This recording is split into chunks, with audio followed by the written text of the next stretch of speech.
সম্মান আর কিছু হইল না। আমি পানি সমাজে মুখ দেখাবো কি করে?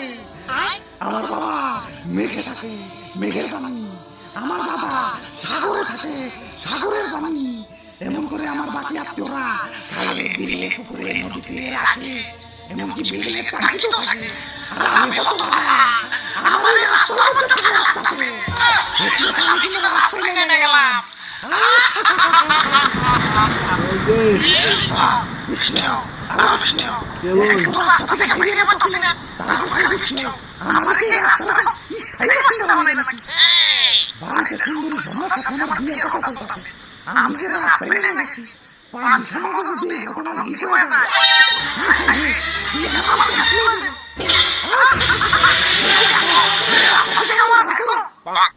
বাবা ভাই রে ভাই, যে বন্যা হয়েছে আর একটু না